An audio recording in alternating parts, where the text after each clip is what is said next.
Hello guys, मेरे channel IBS IBD warrior में आप सबका स्वागत है। आई होप आप सब ठीक होंगे और अपना अपना ट्रीटमेंट ले रहे होंगे। तो कुछ दिन से मैंने वीडियो नहीं डाली थी, तो काफ़ी लोग पूछ रहे थे कि भैया आप कैसे हैं, क्या चल रहा है, कितना ठीक हुए आप। तो उसी के लिए आज मैं ये वीडियो बना रहा हूँ कि क्या क्या इन 15 डेज़ में इम्प्रूवमेंट हुआ है और कौन कौन से सिम्टम्स अभी बाकी है। तो मैंने 12 जून को डॉक्टर विजय सिंह जी से कंसल्ट किया था और आज 17 डेज हो चुके हैं मेरे ट्रीटमेंट को चलते हुए। और मैंने अपना कॉम्बिनेशन आप सबको पहले भी बता दिया है, आप देख सकते हो। बाकी की वीडियोस में मेरी पूरी जर्नी मैंने बताई थी। और अभी देखो, बहुत से लोग वीडियो देखते हैं लेकिन चैनल सब्सक्राइब नहीं करते हैं। तो आप जो भी इस वीडियो को देख रहे हैं वो मेरे चैनल को IBS IBD वॉरियर को ज़रूर सब्सक्राइब करें, और ताकि आने वाली वीडियोस की नोटिफिकेशन आपको मिल जाए। और अपनी जो भी क्वारीज है, आपके जो भी क्वेश्चंस डाउट है, वो मेरे को आप नीचे कमेंट में बता सकते हैं। मैं उनका रिप्लाई देने की पूरी कोशिश करूँगा।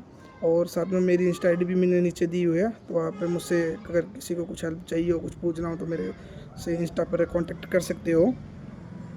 तो अब बात कर लेते हैं ट्रीटमेंट की अपन। आज मेरे को जैसे 17 डेज़ हो चुके हैं ट्रीटमेंट लेते हुए। तो इन 17 डेज़ में क्या क्या चीज़ें इंप्रूवमेंट हुई और कौन कौन से सिम्टम्स अभी बाकी है, मैं वो आप सबको आज मैं आपसे शेयर करूँगा आज। तो देखो, मेरे को IBS मिक्स या डी की प्रॉब्लम थी, लूज टूल आते थे वगैरह, और जो भी दिक्कतें थी वो मैंने पहले आपको बता चुका है क्या क्या सिम्टम्स थे। अभी जो सिम्टम्स में सुधार हैं हुए हैं, वो पहले मेरे को जैसे नींद नहीं आती थी, बट अभी मेरे को बहुत अच्छी नींद आती है, डीप स्लीप नींद आती है। 10:30-11 बजे तक मैं सो जाता हूँ, सुबह 7-7:30 बजे तक मेरी आँख खुल जाती है और अच्छी नींद आ रही है। पहले जैसे बीच में कुछ भी दिक्कत होती तो नींद नहीं आती थी, घबराहट बेचैनी होती थी, जो भी एंजाइटी थी वो काफ़ी हद तक कम हो चुकी है। नींद एकदम अच्छी आ रही है, कोई दिक्कत नहीं है नींद में। पहले जैसे मेरे को भूख नहीं लगती थी, जिस वजह से मतलब मेरा वेट भी लॉस हो गया था। तो अभी भूख मेरे को बहुत अच्छी लग रही है, क्योंकि जब आप साइकेट्रिस्ट मेडिसिन शुरू करते हो तो आपकी भूख और नींद बहुत ज़्यादा बढ़ जाती है। तो मेरे को भूख अच्छी लग रही है, खाना भी डाइजेस्ट हो रहा है। और साथ में अभी जो खुशी की बात है कि अभी मेरा जो वेट है वो पहले 55 kg था ट्रीटमेंट शुरू होने से पहले, और अभी मेरा 57 kg वेट हो चुका है। मतलब पहले 55 था, अब 57 kg मेरा वेट हो चुका है। 2 kg वेट मेरा गेन हुआ है 17 डेज़ में। और इसके अलावा जो सिम्टम्स थे, पहले जैसे स्टूल लूज आता था और दिन में 2 से 3 बार मेरे को फ्रेश होने के लिए जाना पड़ता था, बट अब ये स्टूल हार्ड आ रहा है। साइकेट्रिक मेडिसिन से एक बार कॉन्स्टिपेशन हो जाता है, तो अभी कॉन्स्टिपेशन और रखा और स्टूल हार्ड आता है, तो जिसके लिए मैं सॉफ्ट वेक पाउडर यूज़ करता हूँ। अगर किसी को जब स्टार्टिंग में जो मेडिसिन अपन शुरू करते हैं साइकेट्रिस्ट, तो कॉन्स्टिपेशन की दिक्कत आती है, तो उसके लिए आप सॉफ्ट वेक के पाउडर आता है जो जिससे कॉन्स्टिपेशन में राहत मिलती है। इसबगोल और उसमें कुछ और चीज़ें का मतलब बना हुआ होता है वो, जिससे आपकी कॉन्स्टिपेशन रहता है, स्टूल एकदम स्मूथ आता है। तो उसमें भी काफ़ी फ़ायदा हुआ है। और जो पहले एनर्जी नहीं थी, वो अभी काफ़ी एनर्जी है, और कॉन्फिडेंस भी काफ़ी अभी बूस्ट हुआ है।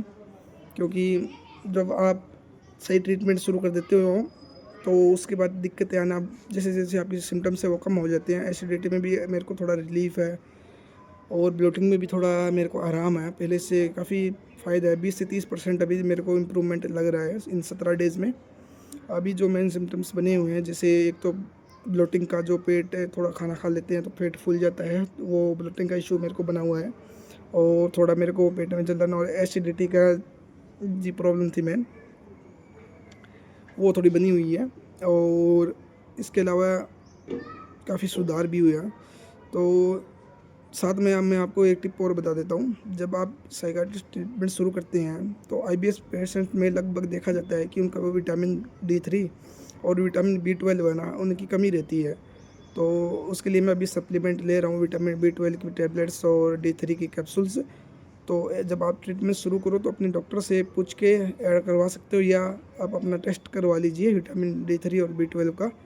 और अगर लो आए तो आप साथ में वो भी ऐड कर ले, ताकि आपकी जो रिकवरी है वो थोड़ी फास्ट हो जाती है। क्योंकि विटामिन B12 वो नर्वस सिस्टम के लिए अच्छा माना जाता है। और इस जो गट ब्रेन का जो कनेक्शन है, वो नर्वस सिस्टम है, वही आईबीएस में वीक पड़ जाता है, उसी की वजह से सिम्टम्स सब आते हैं। तो विटामिन B12 उसमें काफ़ी हेल्प करेगा। D3 आपकी इम्यूनिटी को बढ़ाएगा, बूस्ट करेगा, तो रिकवरी आपकी थोड़ी फास्ट हो जाएगी। तो ये छोटे टिप मैं आपको दे रहा हूँ कि आप जब ट्रीटमेंट शुरू करो तो एक बार टेस्ट करवा के या अपने डॉक्टर से पूछ के ऐड करवा ले। और रही बात डाइट की, बात कर लेते हैं अभी। तो डाइट जैसे इनकी कोई फिक्स डाइट नहीं होती है आईबीएस की, क्योंकि ये माइंड और गट के बीच के रिलेशन की बात है। तो सबकी बॉडी अलग अलग होती है, सबके अलग अलग सिम्टम्स होते हैं।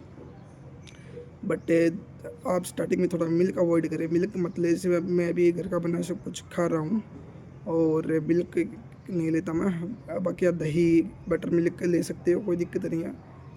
और लैक्टोज की दिक्कत हो या ना हो आपको, थोड़ा स्टार्टिंग में 2-3 मंथ आप मिल्क थोड़ा अवॉइड करें। और थोड़ा जो हेवी चीज़ें हैं डाइजेस्ट होने में जिसमें टाइम लगते हैं, जैसे नॉनवेज वगैरह, वो थोड़ा आप एक बार अवॉइड करें। चिकन ले सकते हो, फिश ले सकते हो, एग्स खा सकते हो, बट स्टार्टिंग के 1-1.5 मंथ आप थोड़ा इनमें अवॉइड करें। घर का बना जो सब्जी, दाल, रोटी, दही, वो सब कुछ आप खा सकते हो, उसमें कोई दिक्कत नहीं, उसमें कोई परहेज नहीं। बाकी सबकी बॉडी अलग अलग है, जो भी सूट आपको करे खाना वो आप खा सकते हो, जो भी आपको डाइजेस्ट हो वो आप खा सकते हो। कोई इसमें कोई ऐसी स्पेसिफिक डाइट नहीं है। एंड दूसरी बात, आप जब ट्रीटमेंट लो तो कुछ चीज़ें हैं जो आपको ध्यान में रखना बहुत ज़रूरी है। तो सबसे पहले ये चीज़ है कि आईबीएस का जो पेशेंट है वो सबसे पहले अपने स्टूल को देखता है सुबह, तो वो सबसे बड़ी उसकी प्रॉब्लम होती है। क्योंकि कभी स्टूल नॉर्मल आ जाएगा, किसी दिन नॉर्मल नहीं आएगा, तो फिर सारा दिन वही दिमाग में घूमता रहता है कि हाँ स्टूल नॉर्मल नहीं आया, कब नॉर्मल आएगा।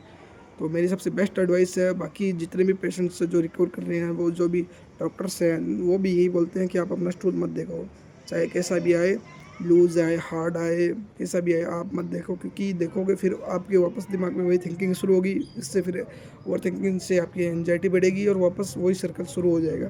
तो फिर इस सर्कल से बाहर निकलना मुश्किल हो जाएगा। तो आप 2 चीज़ें, विशेष तौर से 2 चीज़ों का इग्नोर करें। एक तो जो स्टूल है वो मत देखें, और दूसरा जो अपने सिम्टम्स है उनको इग्नोर करना सीखें, उन पर ध्यान मत दें। जैसे आपने खाना खाया, कुछ आपको सिम्टम्स हुआ, जैसे एसिडिटी या ब्लोटिंग हुई, आप तुरंत ध्यान देते हो, गूगल करते हो सिम्टम्स से, दवाइयों के बारे में आप गूगल करते हो, वो चीज़ें आप बंद कर दें। जो भी डॉक्टर आपको ट्रीटमेंट दे रहा है वो बस आप लें, वो ट्रीटमेंट आप कंटिन्यू करें,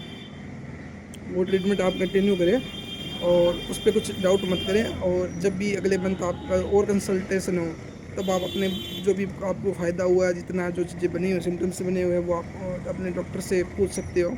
तो बार बार अपने सिम्टम्स को गूगल करना या यूट्यूब पर बार बार इनकी वीडियो देखना, उससे यही सर्कल चलता रहता है, एंजाइटी ज़्यादा बढ़ेगी आपकी। तो आप अपना स्टूल और सिम्टम्स है इन सबको इग्नोर करना सीखें। अब बस आप अपनी मेडिसिन लें, टाइम पर खाना खाएं, टाइम पर आप सोएं, टाइम पर जागें, और अपना जो भी काम है उसमें बिजी हो जाए। जितना आप अपने को बिजी रखोगे उतना जल्दी आप रिकवर करोगे। और साथ में रही एक्सरसाइज की बात, तो मैं जैसे योगा तो पहले करता था, बट अभी योगा वगैरह तो नहीं करता हूँ मैं। बट आप योगा मेडिटेशन कर सकते हो, और वॉक से हम 20-30 मिनट आप डेली वॉक करें।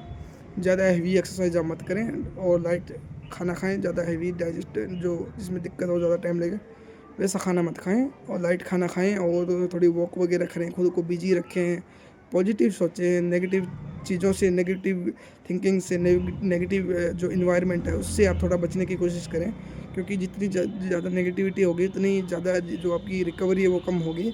पॉजिटिव रहोगे तो ज़्यादा जल्दी आप रिकवर करोगे।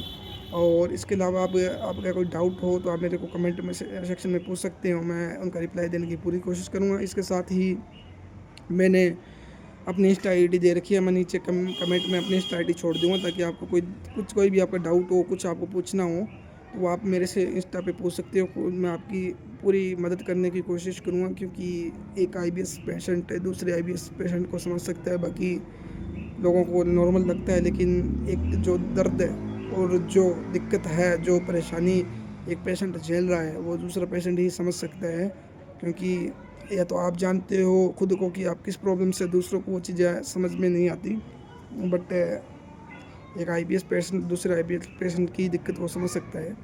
और रही बात एक ज़रूरी अपडेट और मैं आपको बता देता हूँ कि अभी भी बहुत से लोग एच पाइलोरी और गैस्ट्राइटिस के पीछे पड़े हुए हैं।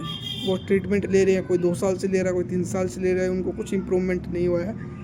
मैंने कितनी बार आपको बता दिया है, अपनी रिपोर्ट दिखा दी है मैंने, अब अपनी हर वीडियो में डिस्कस किया है। इसके अलावा जो IBS फाइटर नाम से चैनल है जो ब्रिजेश भाई का, उनको भी एच पाइलोर गैस्ट्राइटिस था। IBS शूटर नाम से चैनल है, उन भाई को भी गैस्ट्राइटिस एच पाइलोरी का दिक्कत थी, और मेरे को भी वही प्रॉब्लम थी। बट मैं आप सबको बताना चाहता हूँ कि जब देखो गैस्ट्राइटिस है ना, वो उसमें होता क्या कि पेट में सूजन आ जाती है, तो वो उसका ट्रीटमेंट 3 महीने का होता है। 3 महीने के अंदर आप अगर ठीक हो जाते हो तो कोई दिक्कत नहीं है। लेकिन आप 2 साल से खा रहे हो, PPI एंटासिड खा रहे हो, गैस की टैबलेट खा रहे हो, कभी ये खा रहे हो कभी वो खा रहे हो, किसी भी गेस्ट्रो के पास जाओ, वो हर बार टेस्ट करके आपको, या तो अगर एच पाइलोरी निकला तो वही 14 दिन का कोर्स दे देगा आपको, साथ में बोलेगा ट्रीटमेंट है, PPI वगैरह दे देगा, तो आप वो खाते रहते हो, ठीक नहीं होते, 1 साल 2 साल 5 साल से परेशान हो। तो गैस्ट्राइटिस इतनी बड़ी बीमारी नहीं है, बिल्कुल नॉर्मल है, वो 3 महीने के अंदर अंदर सॉल्व हो जाती है। बट अगर IBS है ना साथ में, तो गैस्ट्राइटिस आपकी हर रिपोर्ट में निकलेगा।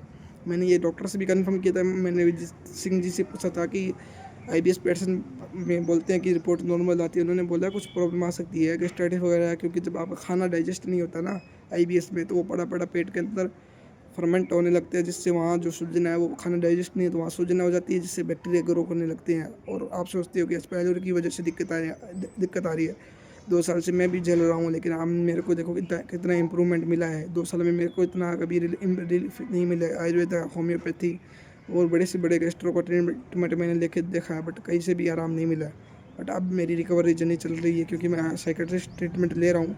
तो आप इस एच पाइलोरी को गैस्ट्राइटिस के पीछे मत भागिए, अपने पैसे ख़राब मत करें। आप अपना टाइम और अपनी हेल्थ सब कुछ आप दिन भर दिन ख़राब करते रहोगे, तब इसी के पीछे अगर चलोगे तो वो, अगर आपको आराम नहीं आ रहा गैस्ट्राइटिस से, 3 महीने से ज़्यादा हो चुके हैं आपको, तो आप ज़रूर साइकेट्रिस्ट ट्रीटमेंट लेके देखें, आपको खुद पता चल जाएगा। और मैं बार बार आपको कह रहा हूँ कि आप गैस्ट्राइटिस के पीछे मत भागें, अपना ट्रीटमेंट एक साइकेट्रिस्ट ट्रीटमेंट शुरू करें। और दूसरी बात रहती है, कई पेशेंट पूछते हैं कि हम ट्रीटमेंट कहाँ से लें, कौन से साइकेट्रिस्ट, कौन से डॉक्टर से ट्रीटमेंट लें। तो देखो यूट्यूब पे आपको मतलब बहुत वीडियो डाली हुई है, doctor Sanjay Jain, doctor Sunit Upadhyay, doctor Vijay Singh ji, doctor Nilesh भैया, डॉक्टर मयंक अग्रवाल, बहुत से डॉक्टर हैं। बट आप ज़रूरी नहीं कि आप इन्हीं डॉक्टर से दिखाओ, आप अपने जो भी आपका दिल करे आप वहाँ दिखाओ। अगर आपके शहर में लोकल में कोई अच्छा साइकेट्रिस्ट डॉक्टर है, तो आप उससे कंसल्ट कर सकते हो, एक बार उनसे कंसल्ट कर सकते हो, क्योंकि वहाँ से अगर आपको आराम मिलना शुरू हो जाए तो वहाँ से कंटिन्यू रखें। ज़रूरी नहीं कि सब एक डॉक्टर को दिखा रहे तो आप उन्हीं डॉक्टर के पीछे भागो। तो अपने हिसाब से आप एक बार देख लें, एक बार अच्छे से अपने रिव्यू वगैरह सब पढ़ लें, सब कुछ एक बार कर लें, ताकि आप बोलो, फिर आपको मन में डाउट रहेगा कि डॉक्टर ने सही ट्रीटमेंट नहीं मिला या सही कॉम्बिनेशन नहीं मिला। एंड दूसरे कॉम्बिनेशन के पीछे मत भागिए, वो अपने आप ट्राई मत करें, क्योंकि ये कोई नॉर्मल ट्रीटमेंट नहीं है कि आपने खा लिया और आपको कोई साइड इफ़ेक्ट नहीं होगा। ये मेडिसिन्स माइंड की होती है, साइकेट्रिस्ट मेडिसिन्स है। तो ये अगर आप अपनी मर्ज़ी से कुछ खाओगे तो आपको जो दिक्कतें होगी, फिर आपको उसकी खुद ही आपकी ज़िम्मेदारी होगी। आप एक अच्छे डॉक्टर के गाइड में, अच्छे डॉक्टर के सुपरविजन में अपना ट्रीटमेंट शुरू करें। जैसा वो डॉक्टर बोल रहे हैं सिर्फ ऐसा ही करें, अपने मन से कुछ भी ऐड मत करें, अपने मन से कुछ भी मत छोड़ें, एक डॉक्टर को दिखा लें। क्योंकि आप इतने लोगों को इतनी जगह दिखा चुके हो, तो साइकेट्रिस्ट को दिखाने में आपका कुछ नहीं लगता। आप अच्छे साइकेट्रिस्ट डॉक्टर को दिखा सकते हो, अपने लोकल से भी दिखा सकते हो, ऑनलाइन से भी दिखा सकते हो, जिस डॉक्टर से आपका मन करे उससे आप ट्रीटमेंट लो, बस ट्रीटमेंट लो, मेन बात ये है। और बाकी आपका कोई डाउट वगैरह कुछ हो तो आप मेरे को इंस्टा पे पूछ सकते हो, कमेंट में पूछ सकते हो। एंड दूसरी बात ये है कि अभी मेरे 70 सब्सक्राइबर रहते हैं इस चैनल पर। तो आप वीडियो देखते हैं लेकिन आप सब्सक्राइब नहीं करते हो, इसलिए आप जो भी ये वीडियो देख रहे हैं वो प्लीज़ मेरे चैनल को सब्सक्राइब करें, ताकि आने वाली वीडियोज़ की नोटिफिकेशंस आपको मिल सके। और जब 100 सब्सक्राइबर पूरे हो जाएंगे तो मैं लाइव आऊँगा, फिर आपकी जो भी डाउट्स है वो आप मेरे से लाइव में पूछ सकते हो। लाइव सेशंस अपन करेंगे, उसमें सबकी डिटेल सबसे अच्छे से आपको बताएंगे, तो वहाँ अपन डिस्कस करेंगे। तो आप जो भी वीडियो देख रहे हैं वो चैनल को ज़रूर सब्सक्राइब करें, और अपना कमेंट भी जो भी सवाल है वो पूछ सकते हैं। और जैसे ही 100 सब्सक्राइबर मेरे कंप्लीट होंगे तो मैं लाइव आऊँगा, लाइव सेशंस अपने करेंगे, तो उसमें आपको पूरे से अच्छे से एक चीज़ के बारे में बताऊँगा। और अब अगले जब मेरे को 1 मंथ हो जाएगा ट्रीटमेंट लेते हुए, तो उसकी जर्नी मैं आपको बताऊँगा। तब तक के लिए आप अपना ट्रीटमेंट लें, अच्छे से पॉजिटिव रहे, पॉजिटिव सोचें, एकदम चिल रहें, सिम्टम्स को इग्नोर करना सीखें, ज़्यादा दिल पे बातें मत लो, क्योंकि सेंसिटिव होते हैं IBS वाले पीपल। तो और बाकी टेंशन लेने की कोई बात नहीं, ऊपर वाले पे विश्वास रखो और एक दिन आप ज़रूर ठीक हो जाओगे, क्योंकि टफ़ टाइम है ना, वो आपको स्ट्रॉन्ग और स्ट्रॉन्ग बनाता है। जब आप आईबीएस से बाहर निकलोगे तो उससे पहले जब आप थे, उससे बेटर आप बनोगे, क्योंकि आपने स्ट्रगल झेला है। तो आप इससे निकले तो आपको बहुत मतलब एक स्ट्रॉन्ग और कॉन्फिडेंस आ जाएगा। और मैं बाकी आप सबके लिए, आप सबका जो सहयोग मिल रहा है उसके लिए थैंक यू। एंड आगे जो भी अपडेट होगी मैं आपसे शेयर करूँगा। थैंक यू सबको।